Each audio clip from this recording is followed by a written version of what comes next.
My name's Sean Munzing. I'm an assistant captain for the men's ice hockey team.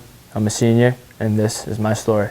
So when I was about 3 years old, I was sick and I had a pretty high fever. So my mother, just like any mother would, brought me to the doctor. And they took one look at me and saw that my left eye was a little bit larger than my right.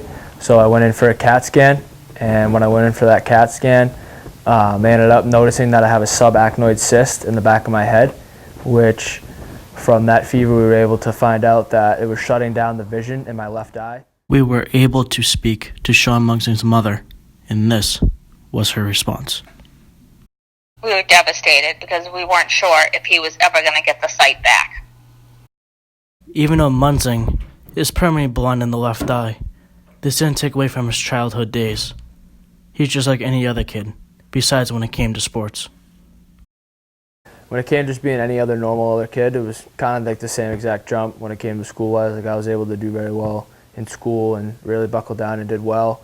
The only hard transition pretty much was just like when it came to talent-wise in hockey type of thing, of being able to keep up with the talent. But when it came to my eye in hockey, since I was diagnosed so little with this situation in my left eye, I pretty much learned how to play hockey the entire time with the impairment in my left eye. When I was younger, my coach was pretty much my father. He already kind of knew about the situation, so we didn't really have to worry about that.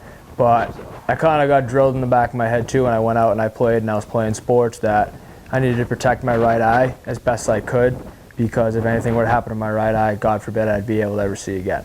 So as a kid, my mother kind of drew that into my head. Munzing's mother quickly tells us what he had to do when he goes outside to play with his friends, and why he wore goggles. He had sports goggles that he wore for a couple of years, and then when he went outside and everything, he knew that he had to protect his good eye. Because if anything ever happens to his good eye, he could lose his license or anything to that effect.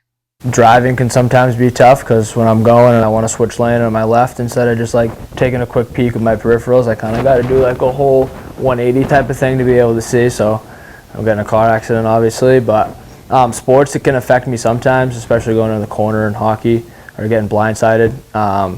Story back when I was in playing junior hockey in New York, I was gathering a puck and I kind of just picked my head up for a second to try and make a nice play, and a kid came from my left side and just kind of blindsided me and put me head first into the boards. So I ended up getting my first concussion right then and there. So that was kind of affected me a little bit. And with baseball too, because baseball is a tough thing. So like a pop-up going up or something and ball comes down, or I'm a righty, so my left eye is the lead eye. So it's kind of hard for me to hit a baseball too, but if I were ever to get one in the head coming back as like a pitcher too, then that could have been devastating for me as well. Sean Munzing had to make a big decision before he started playing junior hockey, and that was to wear a bubble face mask and not a half shield mask, because he knew nothing could happen to his eye. The one big decision I made in my life was when I went and played junior hockey. So in the junior league that I played in, you were able to wear a half shield, so it only covered like half your face, so like your mouth and your nose was all exposed.